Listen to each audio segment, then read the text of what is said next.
Bienvenidos, gracias por acompañarnos. Estamos en nuestro espacio Opiniones. Ya arrancamos también el trabajo periodístico de esta semana, informándole a usted lo más importante. Y dentro de esto el tema económico vuelve a aparecer en los titulares, tanto lo que pasa en la economía mundial como lo que sucede en nuestro país. Precisamente para abordar este tema, el economista Juan Héctor Vidal es nuestro invitado esta mañana.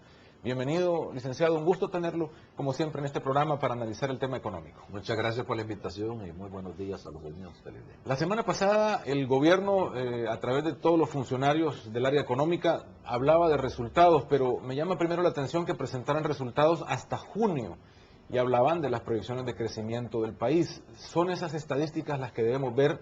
Fusades hablaba de hasta el tercer trimestre. Es decir, hablaba un poco más de otros datos, que el crecimiento va a ser menor. ¿Qué es lo que debemos de entender en estas cifras y lo que está pasando en el país, don Juan Héctor? Yo creo que es normal ese desfase que tienen las cifras del Banco Central, ¿no? Para una mayor aproximación se necesita refinar los datos de corto plazo del IVA y otros indicadores que miden el desempeño diario de las empresas, ¿sí? Que se vuelcan en indicadores un poco macro. El tema económico indudablemente se presta siempre a diferencias de enfoques. Hay una diferencia fundamental entre los pronósticos del gobierno. Ciertamente ya ha bajado la tasa de crecimiento, no podía ser de otra manera.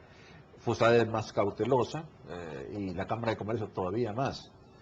Creo que falta ver algunos impactos, especialmente en las remesas familiares, inclusive en este tema concreto se tienen algunos desfases, ¿verdad? Porque armar el balance de un sistema bancario, por ejemplo, en términos puntuales no es de la noche a la mañana.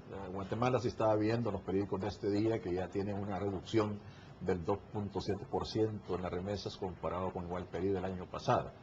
Sí estaba también viendo que proyectos grandes que se tenían ya prácticamente planteados, como esas edificaciones del Grupo Q, como que se va a desfasar el inicio de la obra. Y bueno, la Cámara de la Construcción salvadoreña también desde hace algunos días ha estado mandando mensajes en igual dirección.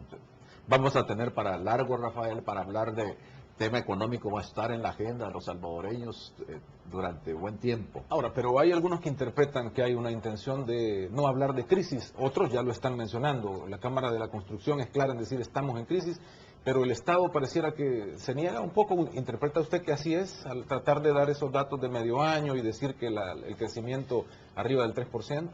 Algo puede haber, mire, en primer lugar hay que considerar, ¿verdad?, que el gobierno, las autoridades económicas en particular, tienen que ser muy cautelosas al momento de dar a conocer estos datos. Recordemos que también que estamos en un proceso político y una situación muy sensible, muy delicada. Entonces, tanto la percepción que dan los gobiernos a los agentes económicos, a los consumidores, bueno, es importante para el curso de los negocios. A mí no me cabe duda que el gobierno de alguna forma va a llevar tranquilidad, va a querer llevar tranquilidad en un periodo eleccionario, es normal, ¿verdad? La Cámara de Comercio dice crecimiento cero ya en algunas áreas. ¿Estamos tan así? Bueno, yo no sé, francamente no he tenido la oportunidad de ver los datos de la Cámara, pero si lo dice una gremial tan importante, tan seria, han de tener indicadores de ventas, por ejemplo, ellos, de que las ventas se han estancado, digamos. Y se pueden, en otros indicadores, tal vez que maneja la gremial, pueden estarse observando ya las primeras señales también, ¿verdad?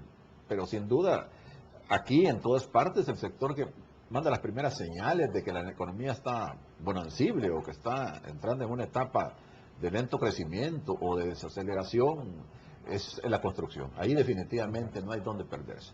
Y definitivamente los créditos para la construcción se han reducido significativamente. Hay proyectos que sabemos que están detenidos totalmente. El asunto es, en el caso nuestro, es la falta de liquidez del sistema bancario. Eso, si no hay, digamos, la sangre que es la que alimenta el cuerpo económico, que es el crédito, entonces la situación se puede complicar un poco más. Pero el gobierno, repito, tiene que ser muy cauteloso. Yo en estos tiempos, Rafael, siempre hablo de precios políticos. Es decir, en condiciones normales los gobiernos hablan de cifras que a veces no coinciden con las percepciones, con lo que está viviendo la gente en el diario vivir.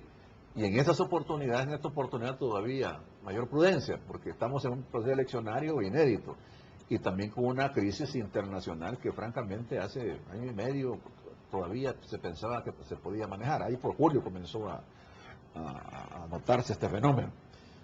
Sin duda el 2009 va a ser crítico, pero faltan 3 meses prácticamente para que finalice el año. Mucho va a depender del flujo de remesas, porque de una cosa tenemos que estar seguros. La economía, en la medida que ha estado creciendo en base al consumo, definitivamente el golpe va a ser bien duro, porque no ha estado creciendo en base a la inversión, no ha habido ahorro. Entonces ahí es donde vamos a notar nosotros que tenemos un impacto directo, porque la variable consumo a nivel agregado ha sido mayor que el ingreso nacional. La remesa ha comenzado a bajar, aunque dice el Banco Central es muy poco como para considerarlo una baja significativa. Bueno, sí, lo han estado anunciando, la tasa de crecimiento ha sido menor, aunque en este plano hay diferencias, ¿verdad? Porque algunos analistas se meten digamos, a desmenuzar más los datos si no encuentran una consistencia entre las cifras que refleja el Banco Central y los cálculos que ellos hacen. Pero definitivamente es un fenómeno generalizado. En México han caído, en Guatemala han caído, en Honduras han caído, en todos los países. Yo creo que en este plano de las remesas el único que puede salir bien librado es Costa Rica, porque ya las remesas familiares apenas representan el 2% del Producto Interno Bruto. Aquí rondan el 18%, imagínense. Los ticos podían vivir sin remesas familiares, nosotros no. Definitivamente que no. Así es que cifras más, cifras menos, yo creo que definitivamente la economía no va a crecer ni siquiera al 3%. Yo no tengo elementos estadísticos para, digamos, demostrar esa presunción que yo tengo. Sí, FUSADE sí siempre ha sido muy certera en sus planes de crecimiento, y además organismos internacionales como el Fondo Monetario bajaron las expectativas de crecimiento. Ahora, hemos tomado esto bastante en serio, licenciado Vidal, en el sentido de que no se oye tampoco qué medidas vamos a tomar, aunque se ha estado recomendando, como lo hace FUSADE, lo ha hecho Colproce, de solicitar a organismos internacionales un colchón financiero, pero no lo tenemos aún. Mire, es un tema que yo lo he tocado en mis espacios de opinión, especialmente en la columna, en la prensa gráfica, ¿no? Aquí nos hemos dilatado un poco en reconocer la existencia del problema, que digo yo, ese es el primer paso para la solución. Por eso lo preguntaba, como que no... Mire, recordemos que el presidente de la República, ahí por abril, nombró una comisión multitudinaria, decían unos, multidisciplinaria, decían otros, y produjo 60 medidas específicas y una generales y una específica. Pero yo me preguntaba un día de estos, ¿dónde está el impacto? Pues como que todavía no se ve las acciones de gobierno, porque ¿de dónde podrían venir? Digamos de programas públicos, de inversión fuertes, y definitivamente las arcas del Estado también están vacías, están secas. Y más bien lo que hemos visto es un esfuerzo extraordinario de las autoridades económicas, del propio presidente de la República, para ver cómo se materializa en primera instancia la contratación de los préstamos. Afortunadamente la semana pasada, y en un ejercicio inédito, como digo, en la prensa gráfica, pues se pusieron de acuerdo, ¿verdad? Porque quisiera pensar que por primera vez hicieron un acto en el camino y se pusieron a pensar en este país que se llama El Salvador.